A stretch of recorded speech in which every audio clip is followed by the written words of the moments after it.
ಹೇಳದ ಸುಂದರ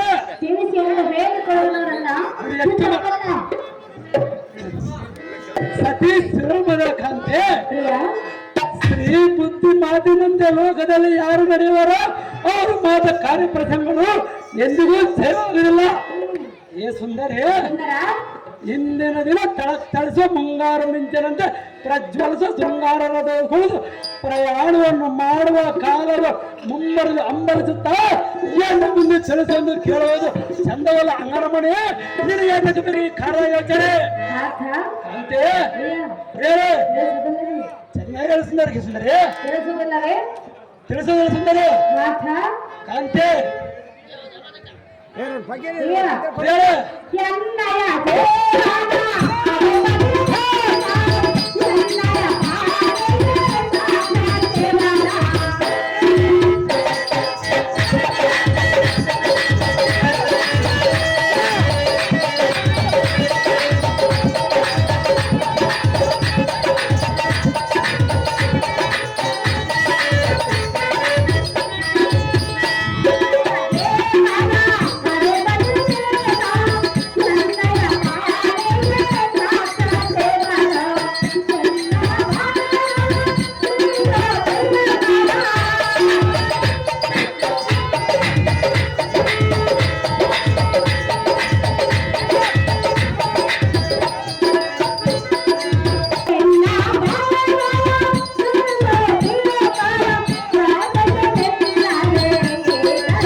ಸತಿಯ ಮಾತು ಕೇಳಬಾರದಲ್ಲವೇ?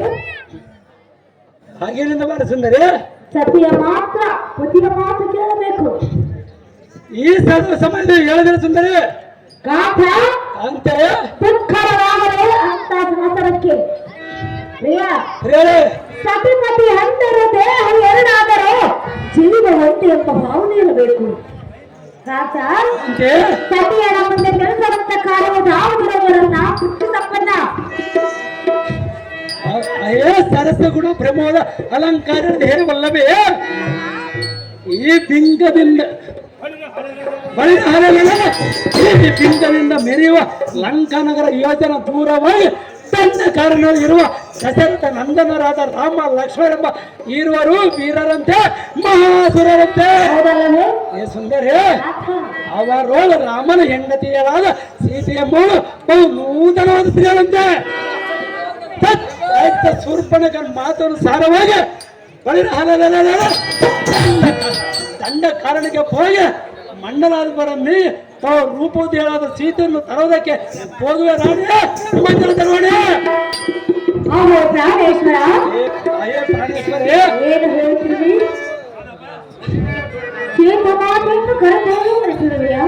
ಹೌದು ಸುಂದರಿ, ಎಂತ ಕಾರ್ಯ ಮಾಡಲು ಬರುತ್ತಿರುವೆಯಲ್ಲ ಅದೇ ಅದಕ್ಕೆ ಸುಂದರಿ ಅಂತೆ ಶ್ರೀರಾಮಚಂದ್ರವನ್ನು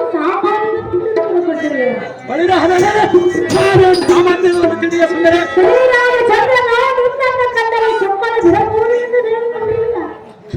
ಅವನಿಗೆ ಬಲವಂತರ ಸುಂದರಿ ಅಂತೆ ಕಾಣಬೇಡ. ನಾನೇನು ಸಾಮಾನ್ಯದೊಂದು ತಿಳಿಯ ಸುಂದರಿ.